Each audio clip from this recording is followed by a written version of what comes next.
Hey guys, BJ and GameDay back for round two of the team previews for 2019 Supercoach.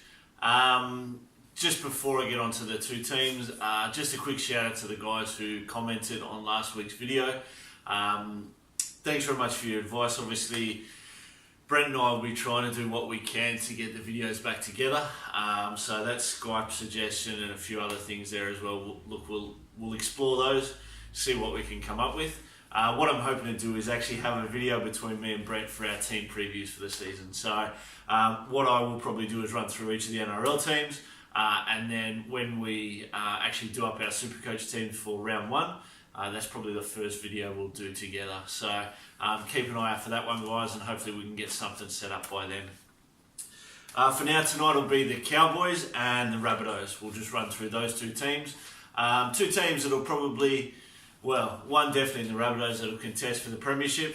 The Cowboys, it'll be a little bit interesting to see how they go without Jonathan Thurston. Seems a little bit strange to say that JT isn't playing anymore, but obviously he's just been announced for the commentary for Channel 9 this season, and I'm sure he'll do that role well. For now, look, run through the Cowboys. The guns for this season, look, few and far between for them. They've really got only Jason Taumalolo. To a certain extent, you could sort of throw in Cohen Hess, but I mean, dollars-wise at 570, genuine gun, yeah, he's sort of on that borderline. But for now, Taumalolo. Now, last year was a little bit up and down with what we've expected from Taumalolo. Averaged only 60 for the year after 65 in 2017. I'm not too sure sort of what his best position is, whether it's up the middle, whether it's out wide. Obviously that number 13 he's had on his back for a while. Josh Maguire going to the Cowboys will be an interesting one to see how that plays out. Taumalolo doesn't seem like that kind of guy to be affected too much by the JT retirement, but at the same stage, JT is such an inspiration to any team that he plays in. So we'll see how that goes for the Cowboys this season. But look, Taumalolo, at the end of the day, he's the most damaging forward ball runner in the game. Bust tackles. If he could develop an offload, I think he'd be in everyone's team and quite easily be the best front row forward, second row forward in the game. So that might be something he brings in. Look, at the end of the day, he's only 25. It's sort of hard to think.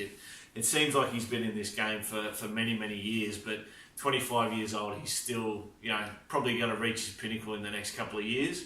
And again, hopefully that lack of JT as a captain and I guess their guide around the park won't affect his development too much. One thing I'm a little bit concerned about with the Cowboys is they tend to rotate fairly early in their seasons. They've got a tough run in the first 5 games of the season. Despite 4 of those 5 games being at home, they do play a fair few heavyweights early on.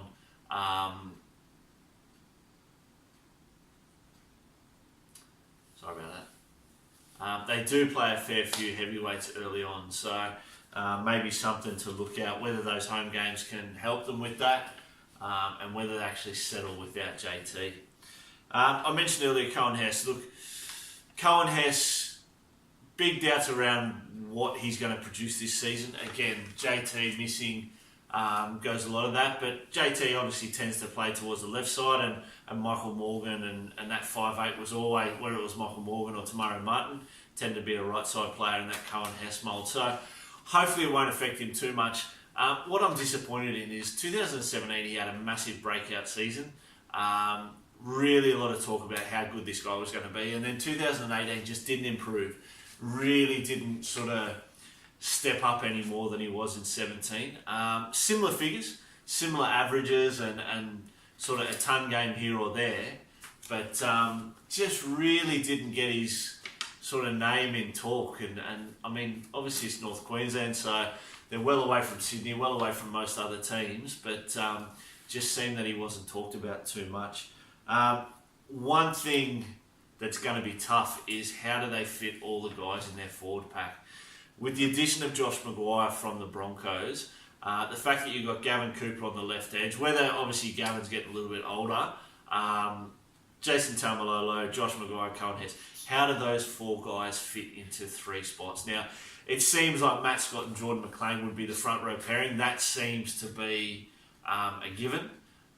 So where those sort of 6 fit into those 5 spots, time will tell with Paul Green and how he uses them. It may be that these guys you look at maybe after round 3 to see how Green is actually using the team and sort of what his tactics are there.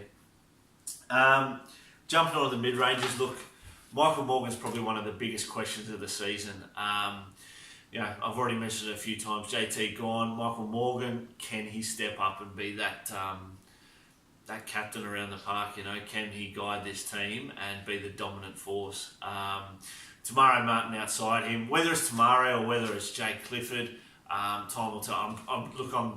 I'm pretty confident that'll change throughout the season, which guy it is.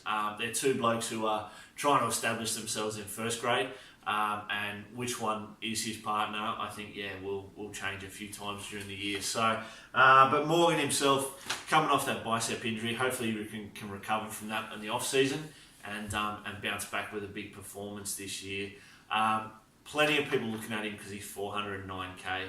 I think, obviously, this time of year, salary cap restraints, we're all a little bit hindered with what we can spend and where we put that money. So people are looking at, instead of forking out sort of like 570s, 600s for your Clearys, your Sean Johnsons, your DCEs, players like that, instead saving 200k or 150k and looking towards Michael Morgan. So me personally, I've just got my doubts over him that he is that leader.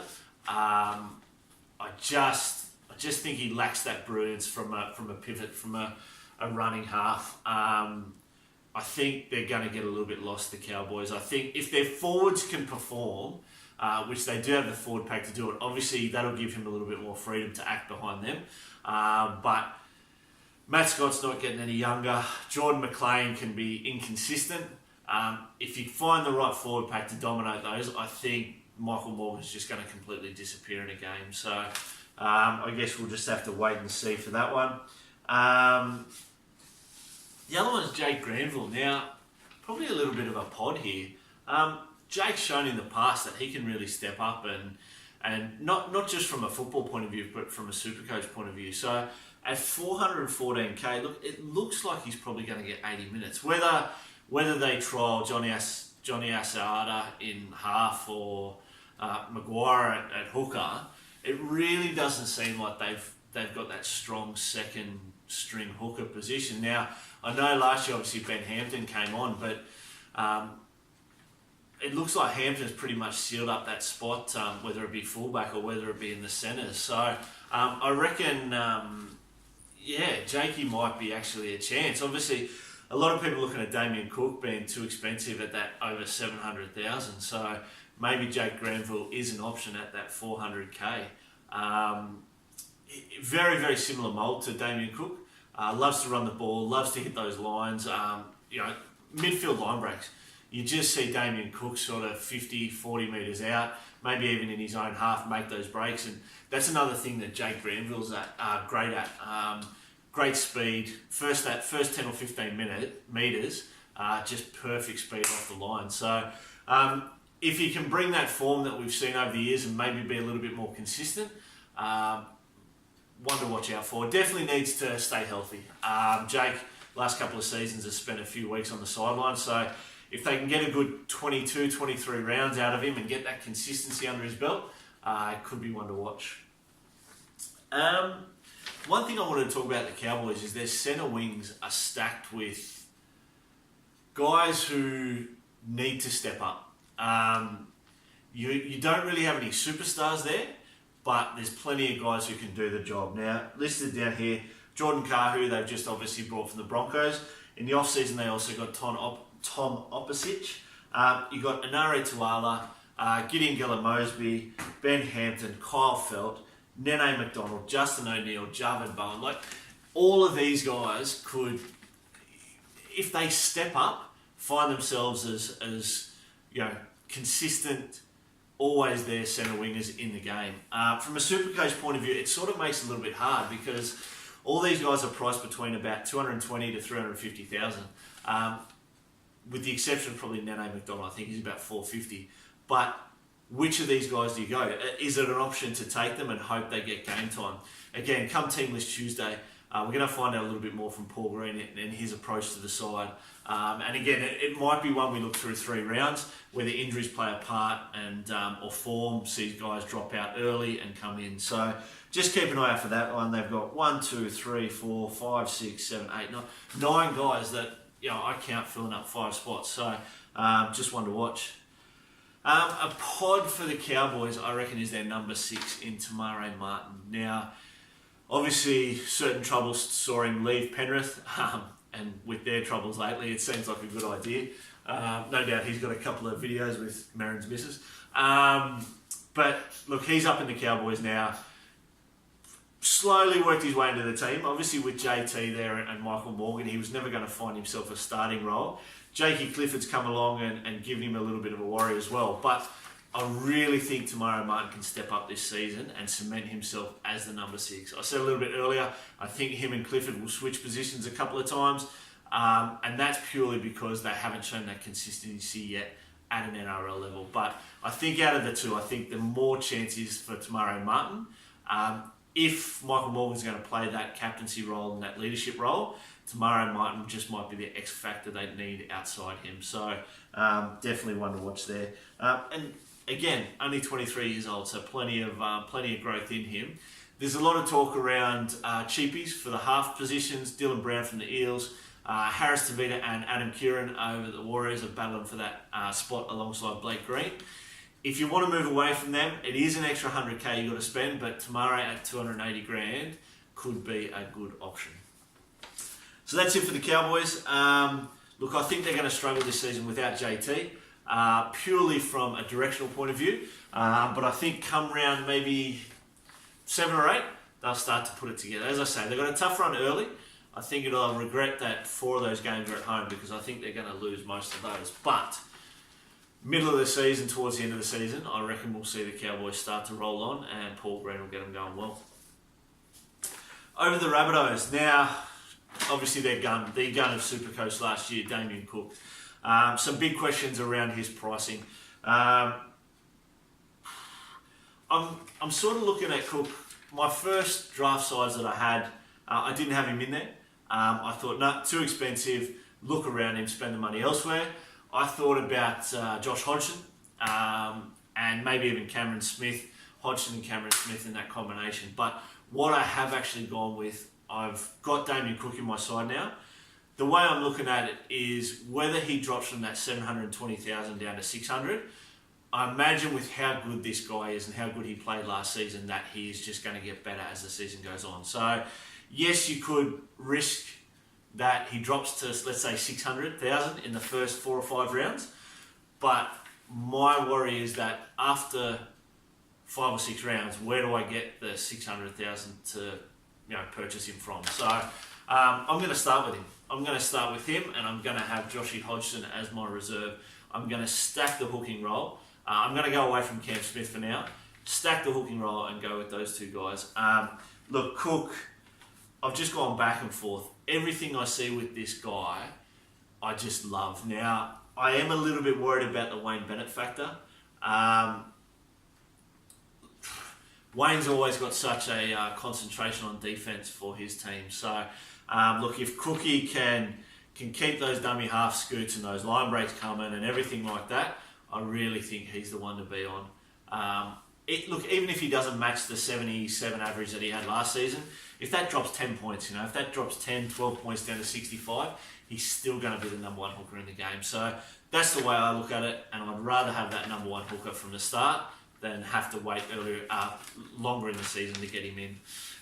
For mine, I'd rather risk that in the centre wings, all my money in the centre wings, play the game low there, and really just bump up that hooker role and the other big spots like second row and stuff like that. Other guns. Now, look, again, the Bunnies sort of, whether they've got other guns, I'm going to put Semi Burgess obviously up there and also Cody Walker. Now, these are 2 guys that have proven themselves in the past that they can score big numbers. Obviously, Semi more than Walker. Off-field concerns, obviously a little bit of a worry for us with Semi. Hopefully, family life for him off the park's gotten a little bit better, and I think the thing I'm loving with Sam Burgess is actually the teaming up with Wayne Bennett. I've got my doubts with blokes like Walker and Cook, how they're going to go under Wayne Bennett's tutelage, but what I do love is Sam Burgess going under him. That connection that's already there with the English Rugby League team, Wayne Bennett coaching them, I think it can only mean good things for Sammy Burgess. Whether he plays the 13 or whether he plays on the edge, whether Cam Murray takes that 13 spot, doesn't really faze me whatsoever. One thing you'll see last year, obviously Sam's numbers were down, but I think he scored 1 try all season. Didn't ton up. I think 93 was his highest score, so didn't ton up, scored 1 try. Even if we're talking that 1 try turns into 5 or 6, his average will jump up through the season. So at 560k, I reckon he is a massive buy. Again, whether we sort of wait those 1 or 2 rounds to get him in, but who do you go with elsewhere, you know? So you could wait until round 3, see if his price is going to jump or whether he's in form. But again, that's a question you can ask of everyone. Cody Walker. Now, look, Anthony Milford could have been a superstar, and I truly believe that Wayne Bennett's coaching tactics really stalled his career. Whether he's too small, whether he's found his right position at 5'8", whether it was fullback, whether he's just simply a utility, dead set could have been a superstar, and I just think Wayne Bennett crawled him. I hope the same thing doesn't happen with Walker. I hope he's more of an established player in how he plays, and Wayne Bennett can craft his sort of coaching around that, because when Cody Walker gets the ball and attacks the line, he's as deadly as anyone in the game. And look, if the coaches had stayed the same, if Seabold had stayed at the Rabbitohs and Bennett at the Broncos, Cody Walker would be my starting 5'8" for this Supercoach season. At the moment, I've got him in there still, but it's something that I'm toying around with and playing with. So, again, around that sort of 560, 570k, doesn't really concern me too much. I think he's got a good 60, 65 average in him. And again, if he can go well under Wayne Bennett and get that consistency around the park, then very, very happy to have him in the team.